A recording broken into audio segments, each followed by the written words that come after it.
On this show, we cover some sensitive topics. Though the obituaries may be outlandish, the people are real. Names have been changed or omitted in order to respect both the deceased and the survived by. While death is no laughing matter, some petty last words can provide some pretty entertaining comic relief. Welcome to Obituary.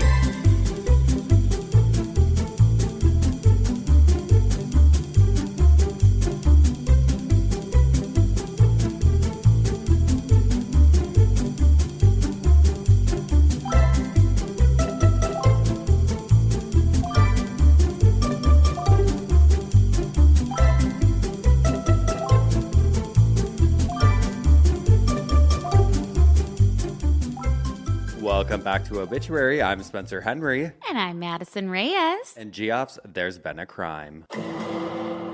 We got news last night at 9:30 p.m. that our gym is no longer. The one thing we had in this life. One thing we actually stuck to. Oh my God, next to this, of course. Of course. I still love it. You called me last night. I had a friend over. Okay, so I knew your friend was over, and I was like, fuck, I don't want to interrupt him because I know she was here from New York, yada, yada. I was freaking out because I got a long message from the gym owner, explaining everything. Not explaining anything, actually, just saying basically the gym is closing. Yeah, basically. Sorry. You're done. You didn't answer your first. I was like, decline. Yeah. Decline. Just because we call each other a million times a day. So I was like, this is nothing real. And it never really is, but this was real. And so I kept calling back and you answered and I'm like, I'm sorry, but have you seen the text message? And you didn't even get a text message. Testament to this. Okay, there's a lot we should have seen coming, and we won't go in on this, and we won't talk about this for a long time. If this is your first time listening, just sit down, okay? Just sit down, and we need to talk about this. We weren't even going to say anything, but then I was laughing because last week we were literally talking about how much we love the gym now and how it's changed our lives, and this, it's like, nope. Well, it's become such a part of our daily routine. We go half of the week we're at the gym. Yeah. And we love it. It's done so much for our mental health, our physical health, everything. You get so accustomed to, okay, I know I need to leave at this time to get there. I know. I don't know. It's just so part of your routine. And when I got that text, I was like, this isn't You real. said my stomach dropped. Yeah. Like it didn't hit me until... Well, we'll get into that until what we did today. Well, yeah, so we found that out last night. And immediately I was like, okay, we need to look for another gym because there is no way that I'm going to fall off. And we've been on such a good pattern that I'm like, I don't even want to miss a week. Mm-hmm. So I started emailing all these gyms last night. And then I made an appointment to go to one this morning. And so we went and met with this gym today. They were great. Afterwards, you had a workout at our original gym schedule today. And I was like, well, I'm going to go with you because I want to know what happened. So we caravanned. Yeah, we showed up. We pulled up next to each other in the parking lot and confronted our trainer who we love. And he has nothing to do with he's getting screwed by this. He has nothing to do with this. Oh, he found out 5 minutes before we did last night, which is crazy. Which is wrong, it feels like. He was sitting in his car and we walked up to his car hey. I was like, I know I'm not supposed to be here till tomorrow, but I need to know what's going on. And he did his best to fill us in, but he's the best. But it was wild. I mean, we're not going to obviously harp on it, but it was a surprise. But it's also, we should have seen this coming with the way communication works there. Yeah. Yep. So needless to say, we're on to the next, baby. We're on to the next. So we went and saw one today, and then I saw another one on the way home. And gym culture is funny. It is. This one gym that I saw after my workout was so cool. Hot people, good music playing. There was a dog, all of this stuff where I was like, cool. But I was like, is this going to be too ego filled or am I not are we not ready for this type of gym yet? And then the one we met with today was so nice and you felt super comfortable. So it's a weird thing. Gyms are different. Yeah, we're just learning. We're out here lifting and learning, and that's our motto. Yep. You lift and you learn. You lift and you learn, baby. Speaking of broing out, we also went to Supercross with my dad and brother this weekend. I got my nachos and a helmet, which is my favorite thing. Which was huge. Massive. Yeah, and I got a hot dog. Uh-huh. And it was so good, such a fun time. And then you told me that the next day, a Geoff was like, I knew you guys would be here. Yeah. Oh, it's at the Supercross. I know. We know where you guys hang out. And then I'm going to SF tomorrow to go to Supercross with my dad up there. And I'm really excited for that. God, just gym and Supercross. Gym and Supercross. Oh, That's God. 2024. That's the Moto motto. The Moto motto. Oh my gosh. Wait. We had a conversation the other day and I was dying laughing. Not at what happened, but at what you said. Can you just repeat it for the Geoffs? What? Can you give me a hint? Your neighbor? Oh my God. I am insane. No, I think a lot of people have had this feeling before because I've had it before too. So I'm in my living room and it was a writing day, which means I hunker down with my laptop. I sit there, just fucking write from morning till night. And I see a fire truck pull up outside of my house. And then an ambulance is parked directly in front of my house and they pull out a stretcher and they start walking towards my driveway. And I had this split second where I was like, am I dead? I was like, did I die?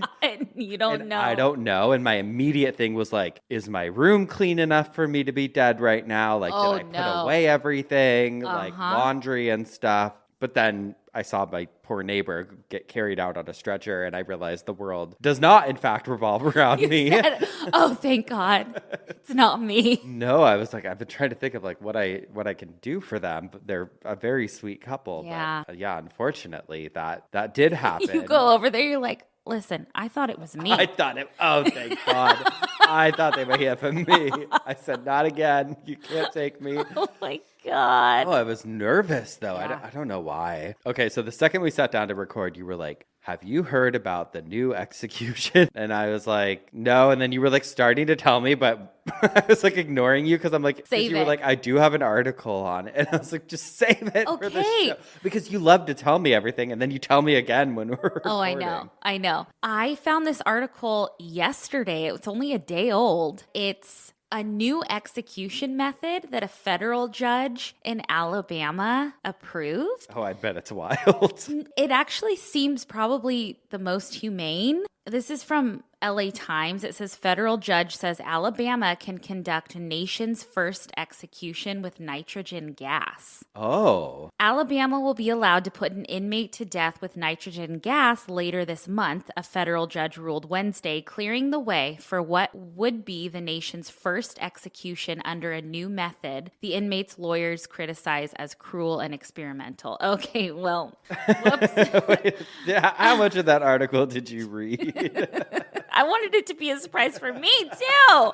If I read the article, did you mean you saw the People magazine little headline of LA it? Times. I subscribed for it, okay? I'm just pulling out little excerpts. Okay, so the guy's name is Kenneth Eugene Smith, the guy who's going to be executed. Okay. Smith's attorneys have said Alabama is trying to make Smith the test subject for an untried execution method after he survived the state's previous attempt to put him to death by lethal injection. Wait, do you remember? Is this the same guy? There was another guy who survived it, and he was like, well, technically my life sentence is over because... Oh, shit. I don't know. Maybe it's a different guy. Maybe it's a different guy. I don't know. The state's plans call for placing a respirator type face mask over Smith's nose and mouth to replace breathable air with nitrogen. Isn't that like NOS or whatever?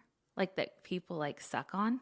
I don't know. Might make him feel good. Causing him to die from lack of oxygen. 3 states, Alabama, Mississippi, and Oklahoma, have authorized nitrogen hypoxia as an execution method, but no state has attempted its use thus far. But it looks like it's probably going to happen at the end of this month unless another judge rules no, but that seems crazy. Yeah. I mean, lethal injection's the other one. Yeah. I was thinking electric chair. Not real. No, I don't think they do electric chair anymore. And then I also read, I think we've talked about this before, in Idaho, they they technically still have firing squads. Yeah. Well, didn't the inmate want to do it to like prove a point, like how inhumane it is or whatever? Wasn't that the story? I think that was a story, but then I've heard it brought up with the Brian Koberger case, and if he gets the death penalty, I don't know. Oh, so this is I guess, an acceptable method of euthanasia for pigs, but not for other mammals because it could create an anoxic environment that is distressing for some species. So, well, aren't pigs like the closest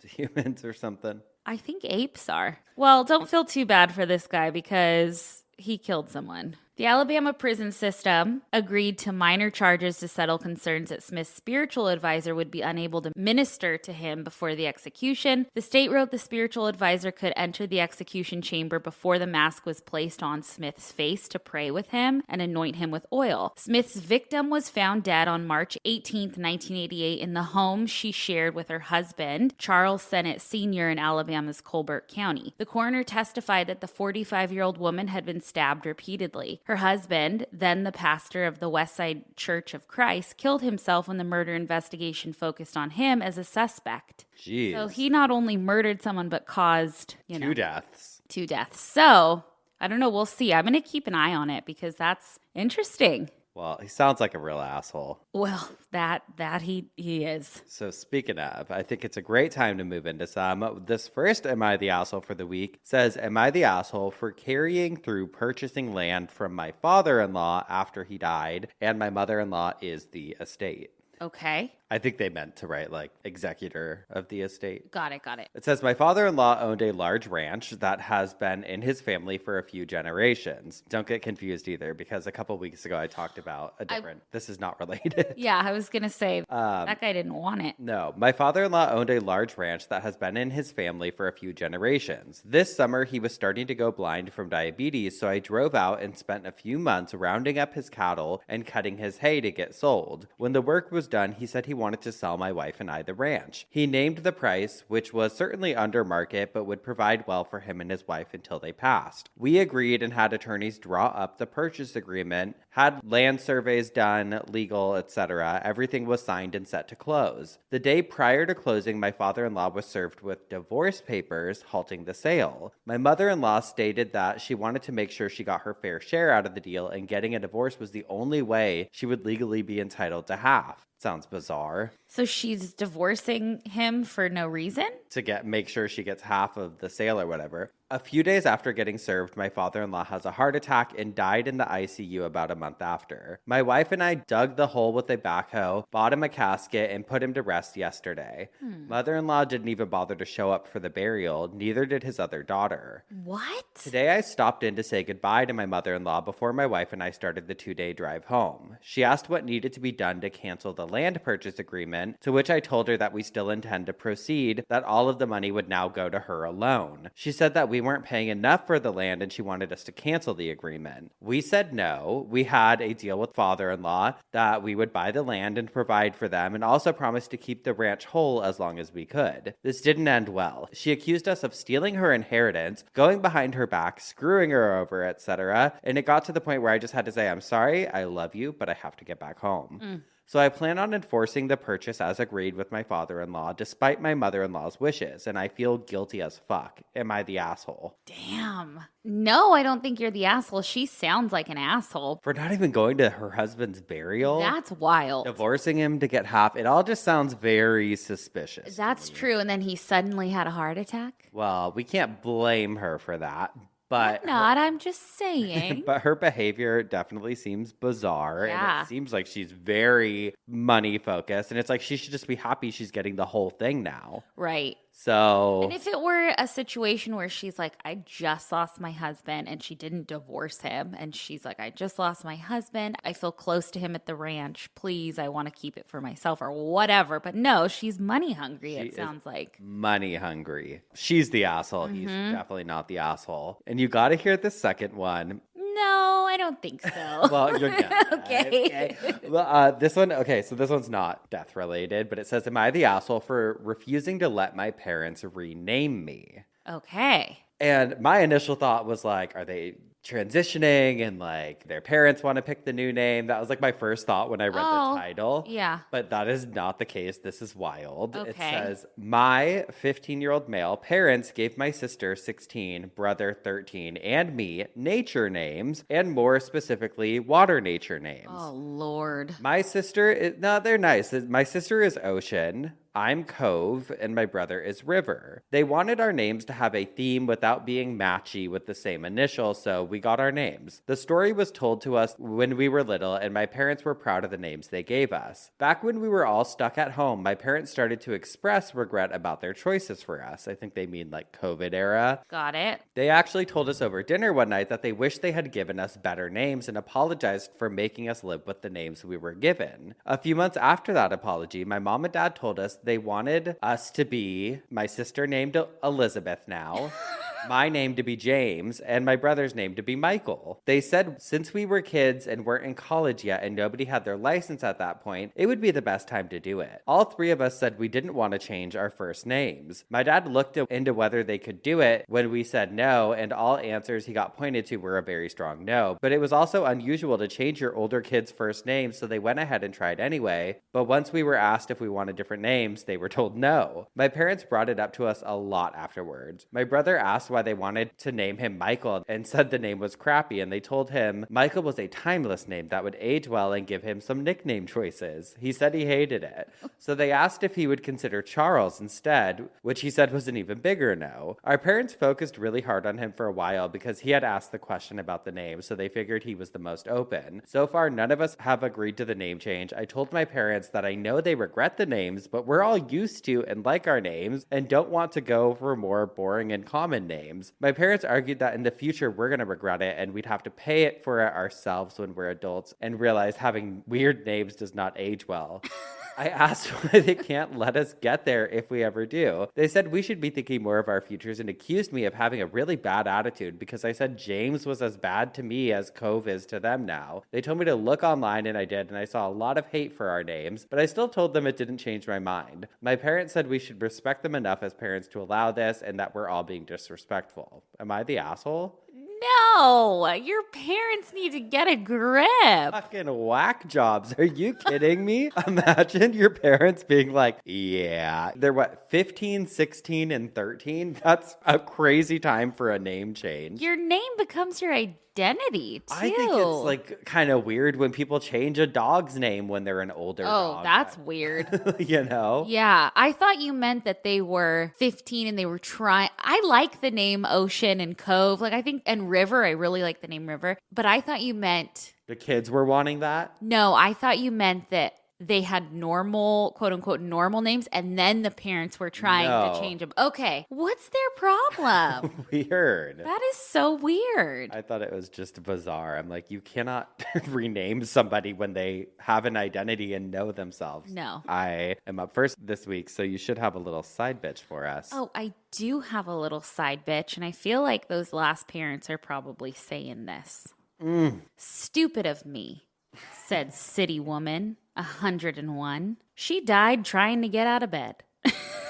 It was very stupid of me trying to get out of bed at my age. I ought to have known better, was what 101-year-old Mrs. Clara Burnett told her daughter after she had been injured in a fall. Oh, no. Mrs. Burnett died later, and at the inquest, the coroner, Mr. Tempest, recorded a verdict of accidental death. Dr. Thomas William Barnes, medical officer at Hillcrest Hospital, said Mrs. Burnett had been a patient there for some years. She was a bed patient. When called after she had had a fall, he found that she had fractured her hip. Death was due to the senile myocardial degeneration following the injury. Her daughter, Mrs. Hermione of 346 Gypsy Lane, said that normally Mrs. Burdett did not get out of bed on her own. Ugh. Stupid of me. Stupid of me. You know what? At least she kept it real at the end. I know. That was from 1956. Oh, really? Uh-huh. Oh, God. Stupid of me. All right. Stupid of me. But she wished she had a time machine. She wished she had a time machine. Yep. All right. Well, we're going to take a quick break. And when we come back to you in the future, I'll tell you what had me spinning in my coffin. We'll be right back. And we're back. Spencer, what had you spinning in your coffin this week? This week's coffin spinner is absolutely horrific. We have discussed a plethora of funeral home scandals in past episodes, but today's story focuses on one specific situation that is very upsetting and made headlines this past December. And I'm going to start us off with a quote from an article from WFTV that says, "Any healing Cassandra Jackson has felt since her daughter was shot at a friend's home in March of 2021 was shredded last month when her phone blew up with text messages and calls asking if somebody had illegally exhumed Anaya's body." What? This story is fucked. So the reason that this woman was receiving those text messages was that the woman's name is Cassandra. Her 18-year-old daughter Anaya's casket was up for sale on Facebook Marketplace. What? Yes. She was buried and everything, and then her casket? Listen to this. The story takes place in Orlando, Florida. The tragic murder of 18-year-old Anaya Jackson took place back in March of 2021. She was 18 years old, as I had mentioned. She was the mother of a 2-year-old baby girl, and she was inside of a home that I believe she was staying at and possibly had just moved into with her daughter. Unfortunately, the person who shot Anaya has still not been brought into police custody, and the case remains unsolved. According to the same article I quoted earlier, the man that the family suspects of killing her is still walking free. Oh, fuck. Now, that alone is a lot for a family to handle, right? I don't know how I would be able to sleep at night, like knowing that that person was still free. I know. Well, Anaya's now 4-year-old daughter is living with her maternal grandmother, Cassandra, which is, the good news. At least she's in a safe place. But imagine that. Imagine burying your 18-year-old child and then 2 years later finding out that her casket is being sold on Facebook with the description for the sale stating, "Use as a Halloween decoration," or maybe a toolbox. I'm not laughing because it's funny. I'm laughing because I'm absurd. shocked. It is shocking. It's disgusting. And so how the hell did this happen in the first place? I'm sure that's what everybody's wondering right now. Well, according to the sources I found, it went like this. The family of Anaya had initially planned on opting out of even getting a casket in the first place because they planned on having her cremated. Families can sometimes rent a casket from a funeral home for much less than the cost of selling one in order to have a viewing prior to cremation. But Anaya's family decided to go all out after, I believe, some pressure was put on them by the Celebration of Life Mortuary and Cremation Services Company. That's the name of the funeral home. Okay. And remember it. Okay. Well, her family ends up spending $5,000 to have it custom wrapped in vinyl. It was this purple color, and it featured a photograph of Anaya as well as her name. It was completely personalized. Geoff's will post, but you can look. Oh, shit. That's beautiful. So they spent all this money on this custom casket, and the funeral home had reassured the family that after burial, they would store the casket, they would have it properly stored so that they could repurpose it if they wanted for future funerals because they had paid for it. Okay. But obviously, something went awry here. Okay. In case there's any confusion, because I know I had questions, when it comes to cremation, usually the casket is cremated along with the deceased. I think based on my research, most caskets are designed with this purpose in mind. The rental caskets are usually kind of like the shell of a casket with a cardboard box inside for the body. Now, if this all isn't horrifying enough, the person selling the casket on Facebook has since refused to sell it back to Anaya's family. So not only will they not just give it back, which is what you should do, they will not sell it back to the family. Why? Okay, the funeral home is owned by this guy named Tacavius Bird. I guess he was storing the casket in a storage facility. However, he stopped making payments and eventually it got auctioned off, which is how it led to somebody else owning it and thus trying to sell it online. I'll tell you at the end more about why this person won't sell it back or claims they won't or whatever. But it gets wilder because Tacavius, who owns the funeral home, is surrounded by legal drama because not only is he not a licensed funeral director as he's posed to be, he's also facing a felony charge in connection to a stolen rental car, as well as a lawsuit from a casket company for lack of payment. Okay. And I'm so confused because I found not only the funeral home's Instagram, but his Instagram as well. And he looks like a teenager. I'm not sure of his exact age. Let me show you. I'll let y'all do your own research. I'm not going to post pictures of some random person online, but he looks very young. He has braces. Yeah. He looks like he's 16. I know. Well, I mean, that has to do with his looks too. I mean, adults have braces. Oh, no, I know, but it adds to looking younger. Looking even younger. Well, apparently, again, I don't know his actual age, but he touts himself as the youngest funeral home owner in Florida or something. And a quick search of his name brings up an onslaught of articles proving that he may also be one of the most inexperienced funeral home owners in Florida as well. So I found this article from 2022, and this is about a completely different situation. This is from WFTV9, and it says Orlando, Florida police officials and state regulators confirmed they're investigating a local funeral home after a family complained its owner was acting as a funeral director despite not having a license. Officers were called to the Celebrations of Life mortuary on Clarkona Ocoee Road on Monday afternoon after family members of Jermaine Patrick Brown, the 19-year-old shot and killed outside of a football game on Saturday evening, said they were having trouble reclaiming the body and moving it to a new facility. Brown's family said they initially chose to work with the mortuary after the facility's owner called them on Sunday. They weren't sure how the owner, Tacavius Bird, got Brown's father's phone number, attributing the lapse in their memories to the fog and chaos that happened after learning their son and brother had died. Sure. The father, George Brown, said Bird arranged a meeting at the family's house. He gave us a list of funeral services and gave us packages on how exactly the funeral would go, Sierra Brown, the daughter of George and sister of Jermaine, recalled, adding that Bird had them sign a form releasing the body to his mortuary. However, Bird is not a licensed funeral director. People in the funeral industry said it's a violation of state statute for anyone except someone with a license to solicit a family, regardless of if it happens at a hospital, a home, or at the business itself. The practice of funeral directing shall be construed to consist of the following functions, which may be performed only by a licensed funeral director: selling or offering to sell funeral services, embalming, cremation, or other services relating to the final disposition of human remains, including the removal of such remains from the state on an at-need basis. When questioned, Bird said all the interactions were undertaken by his 84-year-old licensed funeral director, Benjamin Link, whose name is listed on the mortuary door and in state licensing records in association with the business. However, Link denied the claim when reached by phone Wednesday, saying he'd retired as of last week and told Bird to hire someone else to replace him. Link said he had not met with any families over the weekend and could not remember the last time he had done so. Damn.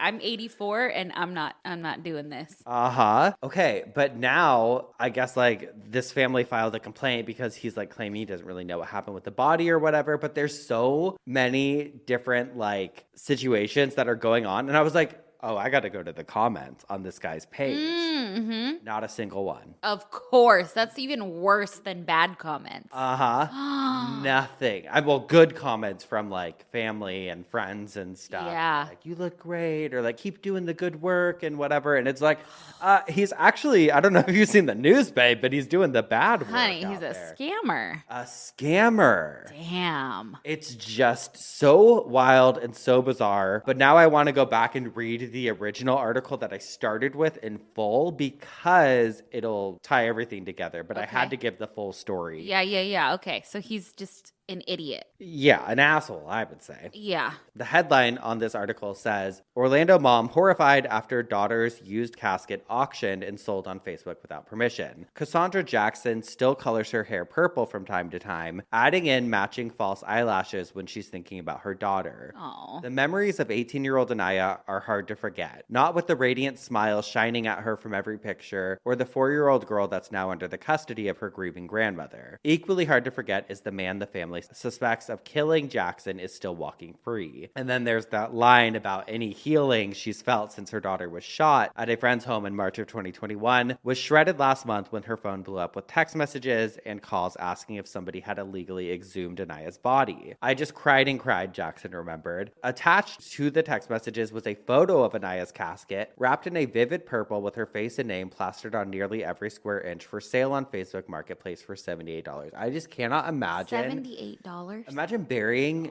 your child, though, and then seeing their casket, like, just out and about on Facebook being sold. That makes me feel sick. Jackson's daughter, Shanika, said the casket and the custom wrap had cost their family $5,000 and no one asked their permission to sell it, much less at that amount. They said the funeral home they used, Celebrations of Life Mortuary and Cremation Services, which is still open and operational, encouraged the family to buy it despite their desire to cremate Anaya. The business told them if they paid for the casket, they could use it for future rentals, and the business would place the casket in storage. According to video evidence, as well as accounts from the family, former employees of Celebrations of Life, and the man who sold the casket on Facebook Marketplace, the casket wound up in a storage unit at some point between January 2022 and November of 2023. At some point, the required payments for the unit stopped being made, and the unit went up for auction. The Marketplace seller, through text messages, said he contacted the woman who owned the unit and offered to sell the contents back, including the 2 caskets found inside, one of which was Anaya's. He said the woman agreed to pay, but never met him to hand over the money, so he put the casket up for sale. He told the family it was sold about a week before they reached out to him. When he reached out to the buyer of the casket, the man refused to sell the casket back to the family. Jackson is still hoping he has a change of heart. I just want the casket back, she said. That's the last thing she laid in. The funeral home and its owner, Tacavius Bird, have been in hot water even before the casket fiasco happened. In November of last year, WFTV witnessed Bird demanding a family pay him thousands of dollars before he released a body to a different funeral home. Another practice funeral home operator said wasn't normal or warranted. Talks more about the legal matters, and it says member of the Jackson family said they also tried to get an explanation about how Anaya's casket came to be auctioned off, but he refused to return their calls. Meanwhile, they're warning people about their experience. It sounds good, but it is not good. It's not good at all, Cassandra Jackson said. I never would have known a funeral home to do something like this. And that's that.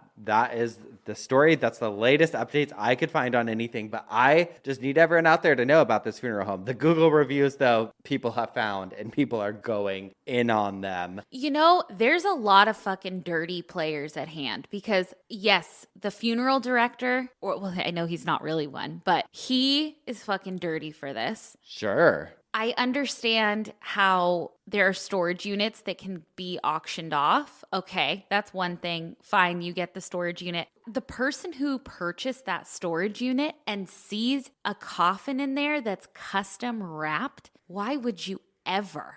Why would you ever put that up for sale and say you can use it as a Halloween decoration, you piece of shit? Yeah. We're not, and then not wanting to sell it back to the family. No. Somebody needs to close down that funeral home before they start doubling up on cremations, because that's probably happening there already. I'm sure that's crossed these people's mind too, like with ashes. Since doing this show, I have become such like a fighter for there needs to be more caution. There needs to be more upkeep. There needs to be more attention paid to funeral homes, because I think a lot of people go when they're grieving. So it's like they're in this headspace of, I just want to get this done. I just want to get it over with. That they're not even as on these people as they could be, which is understandable. Spencer, at the funeral I went to a couple weeks ago, I was in their hallway before we went into the chapel area. They had their licenses up on the wall and I was looking at them. Let's see if these people are legit. Seriously, you don't know. It's scary. And we're here to expose them all. Yes, we are. Yes, we are. Fuck those people.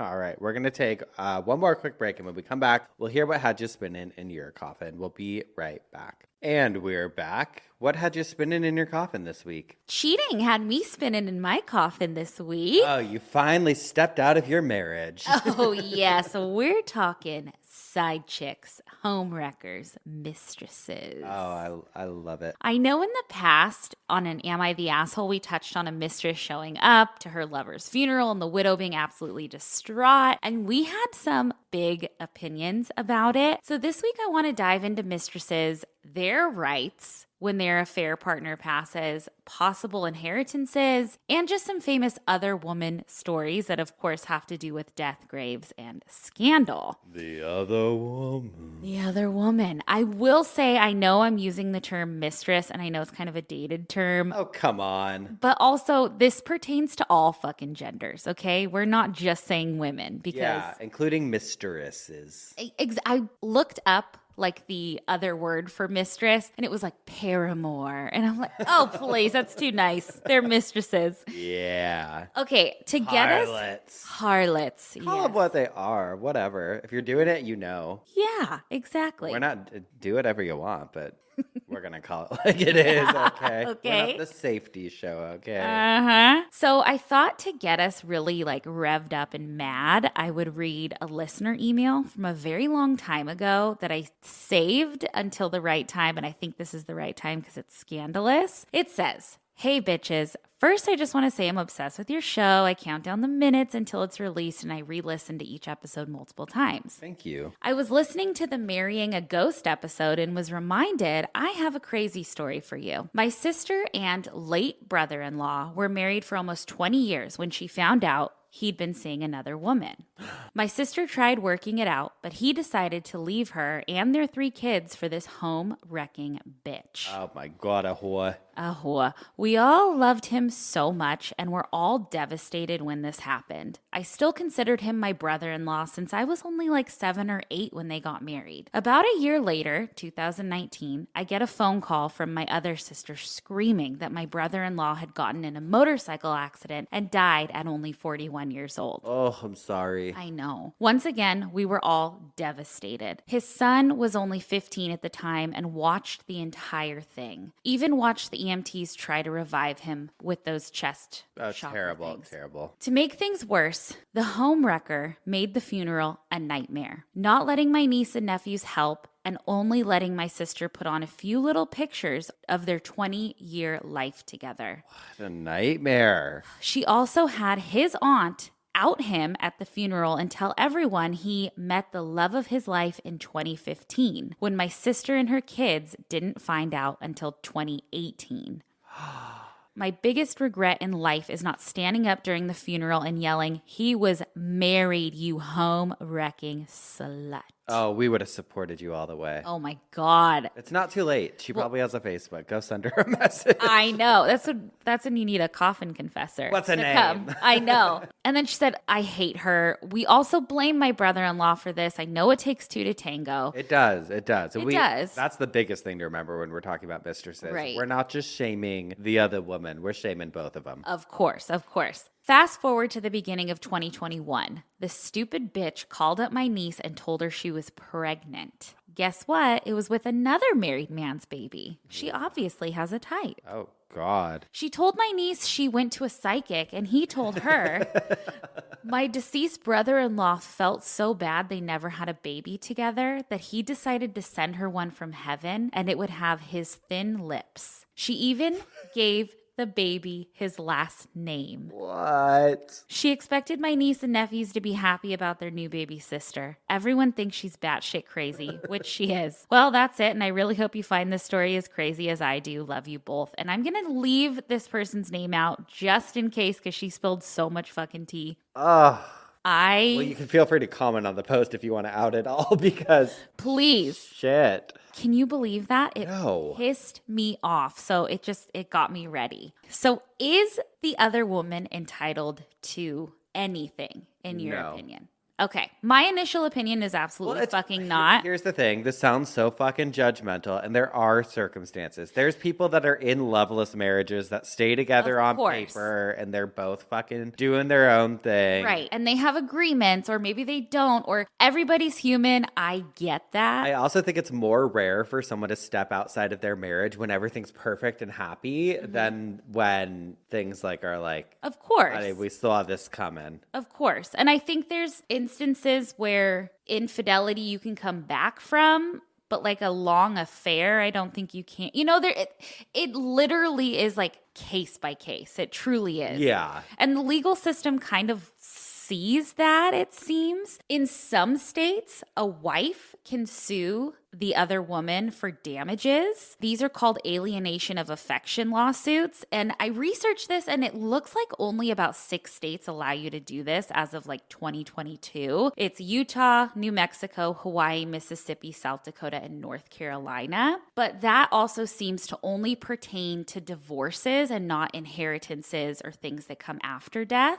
But there are a few juicy cases I want to go over where either a widow sued a mistress or vice versa. Oh, shit. Okay. Okay. So we're going to get into a couple of those. Let's get messy. And then a couple of stories of just some fucked up shit. So, okay. So first we have Jean Cooper. This story takes place in the UK. So Jean meets this man named Kenny Dunn in Skegness, England. I looked up how to say it, and it said Skeg and then Ness. So we'll trust it. Guys, come for me. Skegness. The year was 1973 when Jean and Kenny met, and they immediately fell in love with each other. Kenny started playing house with Jean for years, but he would go back to Birmingham where he lived with his wife and kids. From what I can find, Jean knew that he had a wife and kids. Jean also had kids of her own, but Jean would even use his last name as her own, allegedly. So instead of Jean Cooper, it was Jean Dunn. Okay, so he's having a full-blown affair with Jean.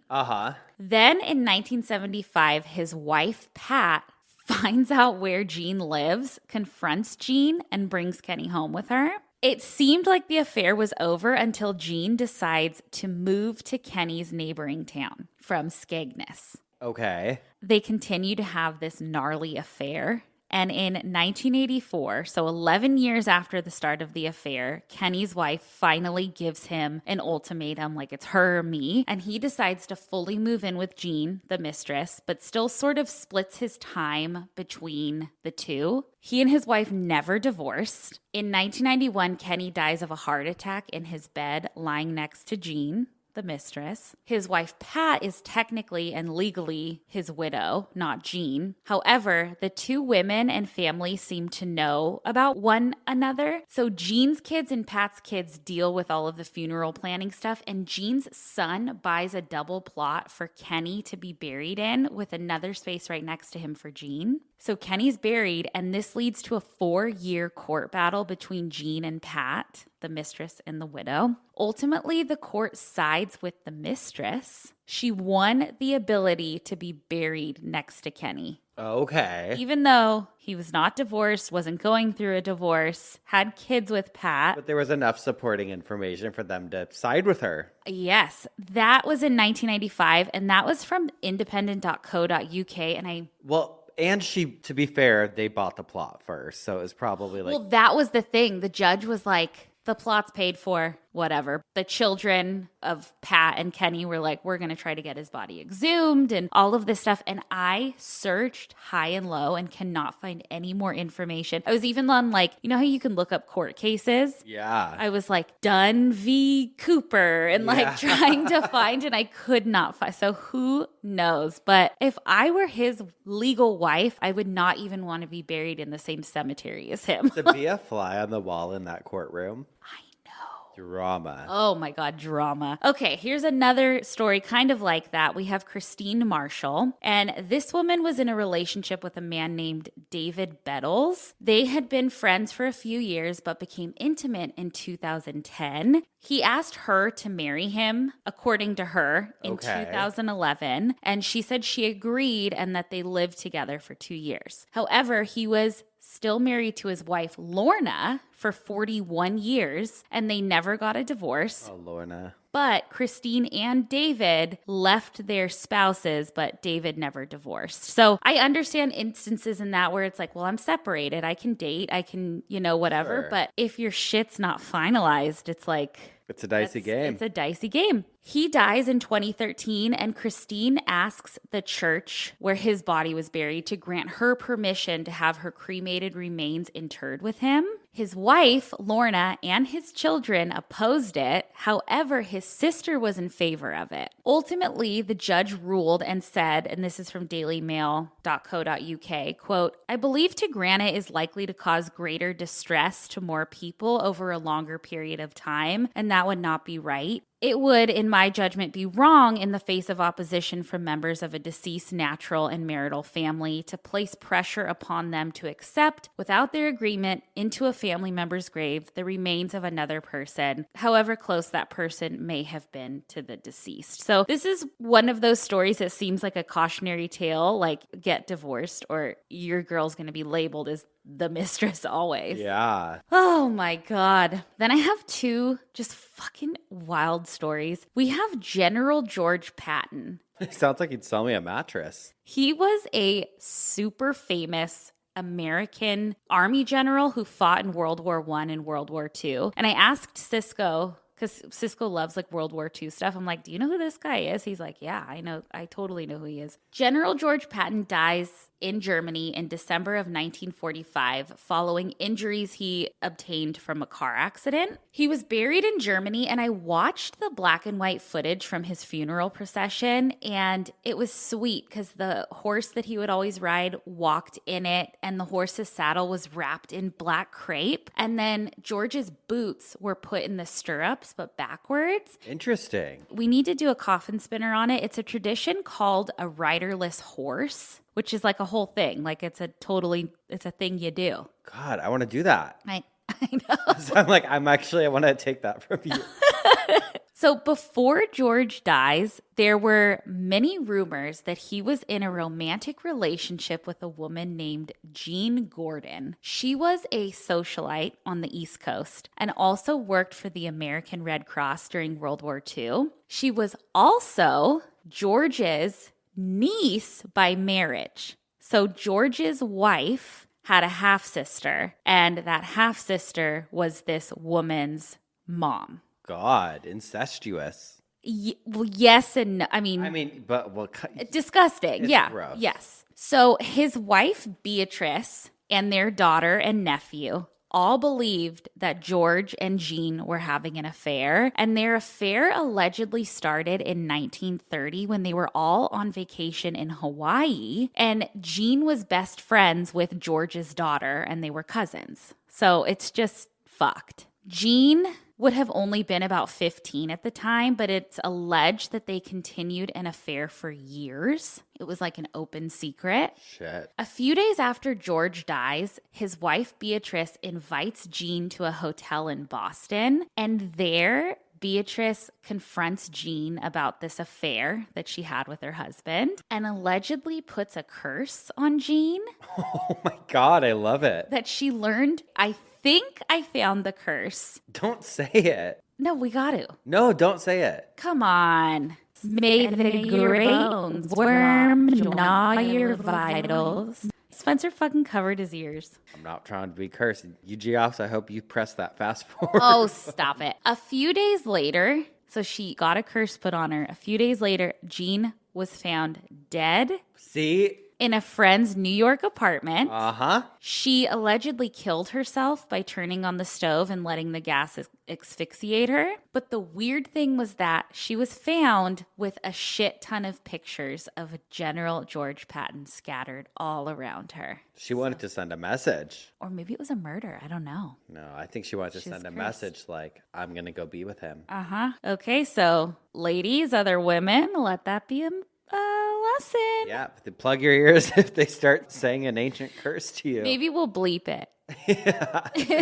We'll probably bleep it. Okay. Lastly, this is wild. We have Clara Petacci. Clara was born in Rome in 1912 to a very privileged family. Her father was a doctor, and he was also a fascist and loved Benito Mussolini. Mussolini's a name that I always have heard, but I've never looked into how terrible he was. I don't know. We probably learned about him in history, but okay. So Benito Mussolini, if you didn't know, was a fascist dictator in Italy in the 1920s, 30s, and 40s, and he was also the prime minister of Italy. He also founded and led the National Fascist Party. So Clara, fucking idolized Benito. Her whole life goal was to be close to him. She would see him on TV, give his speeches. Her dad loved him. So she just she wanted to be near him. She began writing him letters when she was only 14 years old, but they never corresponded back and forth. But when she was 19 years old, she met him. He was 35 at the time. I guess she saw him driving and had her driver follow him and flag him down. And she was super, super pretty and charming. And Mussolini was obviously flattered and they started talking. She got married to another man 2 years later. And this man was in the Air Force, but they divorced in 1936. But I believe throughout the duration of her marriage, she and Mussolini would meet up and talk and probably fuck, okay? Mussolini had been married a few times and had a ton of mistresses. He even married one of his mistresses in 1915, but Clara just fucking takes the cake. I don't have the bandwidth to get into politics during this time, but his reputation was complex. At first, people thought he was a super charismatic, strong leader, and then he signed an alliance with Hitler's Germany, which led to the downfall of Italy. He declared war on the UK and France. There was an invasion of Italy in 1943. He was captured, arrested, removed from power, and Italy signed an armistice ending its alliance with Nazi Germany. So he was fucking hated. He was so hated, and he knew that he wasn't safe in Italy anymore, so he tries to flee to Switzerland with Clara, his mistress, and a bunch of other people. They were then caught and executed by firing squad, but apparently she fought to be next to him. She's like, I have to be next to him when we die. And she threw herself on his body when he was being riddled with bullets, and God, it's that she was one shot. Thing, Famadiana or whatever. Sati. Oh, Sati. What's Famadiana? That's taking your ancestors out and dancing with them. Okay, so she dies for this fucking man. Then their bodies are taken to Milan, where their bodies are laid out with other fascists who had been killed and then hung upside down next to each other at a gas station while onlookers cheered and vented. And there's a ton of pictures of this. Their bodies looked horrific and they were just hanging at a gas station. God. Their bodies were then buried in an unmarked grave until 1957. But his widow was able to have his body and a few other bodies, including Clara's, so including his mistress, exhumed and moved to their family crypt. So they're both resting together in the family crypt. And when his widow died, she was put in that crypt too. Shit. Crazy. God. Who knew? I know. Who knew? A very scandalous episode. My God. Very scandalous. Well, should we move into some obituaries? Yes, we should. Let's do it. I didn't have a good segue for it, so I just said we're moving on. I feel like yours was so scandalous and mine was so scandalous. I'm like, what do I say? Let's move on. Okay, so mine is from a G-off this week, last week, actually. I feel like you always get a hold of the email once, and I don't. Really? Yeah, but it says, hi, Spencer, Madison, Doris, Desi, and Hot Dog, and they did spell my name wrong. Yes, gripe. So actually, this is to call you out. I love you so much for sending this because it's an incredible obituary. But my name is Spencer, not Spenser. Oh, no. Where were we the other day signing up for something? And they were like, oh, I didn't know if it was an S or a C. You're like an S. Censor? Yeah. Or wait, no. You said something like that, though. He's like, okay.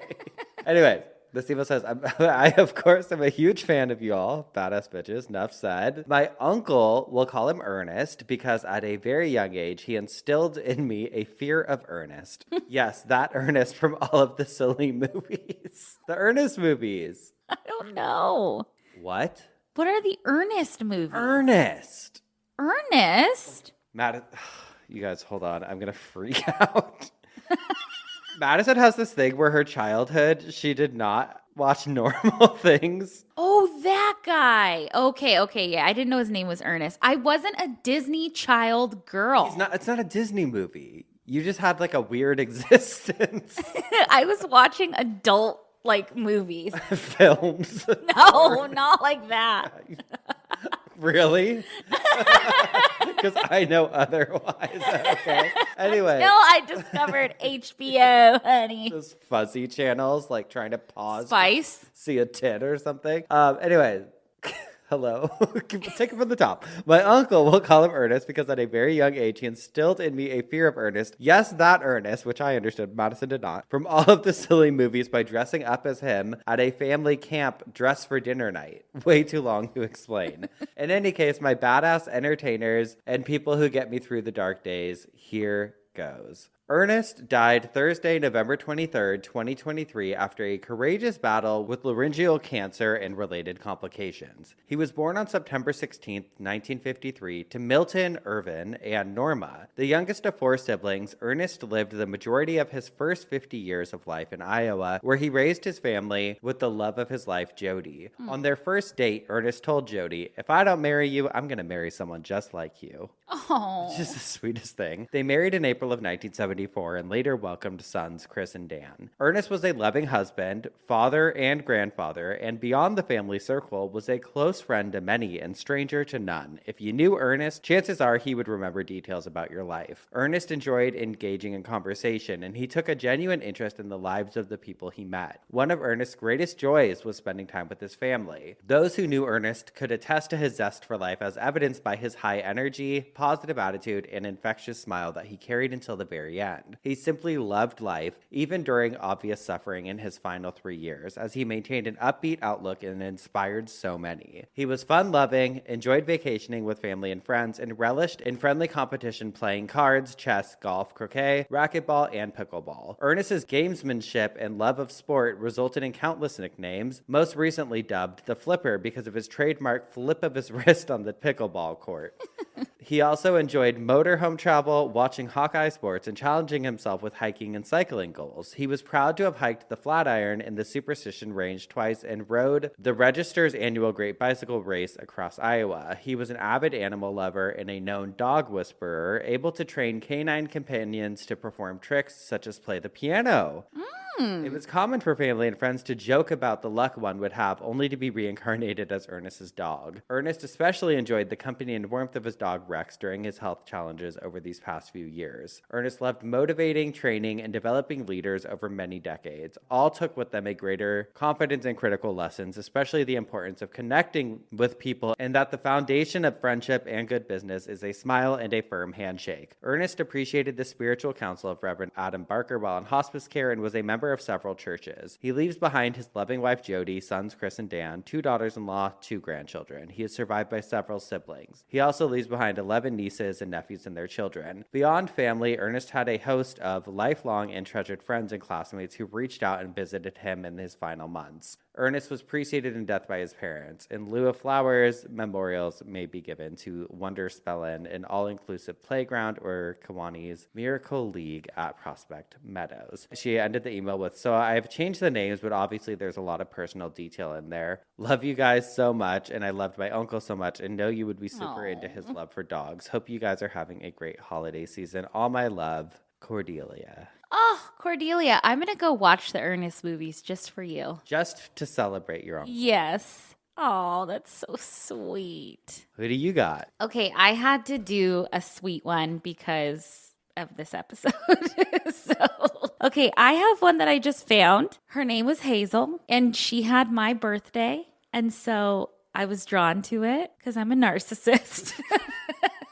Because if there's one thing about us, we're going to make it about us. Yeah, okay, honey. And it's just very sweet. February 3rd, 2017 brought to a close 93 years of a life well lived for Hazel D. Kale as she went to be with her Lord. She was born July 27th, 1923. to Francis and Harold. Married to the love of her life, Troy, for 54 years, Hazel was an army wife for 26 years, and she and Troy traveled extensively. She was active in the Wives Club events at each place they were stationed. After retiring, Troy and Hazel bowled for 30 years in a retired league, and she also bowled in a ladies' league for a number of years. Hazel was a member of the YMCA and did water aerobics 3 times a week with the Bathing Beauties. Love her. She was a red hat lady for a short period of time and was the queen of hot toddies, which You're you a know hot I toddy love a gal. hot toddy. Hazel was an active lady and made friends wherever she went and will always be remembered for her hats. She had one for every occasion, especially OU, as she was an avid Sooners fan. Hazel was a member of the St. Andrew's Methodist Church in her later years. Preceding her in death were her husband, grandson, parents, and her sister. And she's survived by a whole slew of people, and they celebrated her life back in 2017. Love her. Love her, hot toddy girl. Hot toddy girl, hot toddy girl. And now it's the hot toddy time because we have spun in our coffins. We've bitched our obituaries. And that means it's time for some dumb Ass criminals. criminals. And mine comes from Florida, and he's my favorite because he's so fucking petty. I got Scott Levin, 70 of, well, this year he'll turn 71, of Deerfield Beach, who was arrested and booked into Broward County Jail on charges of abusing the elderly or the disabled without great harm.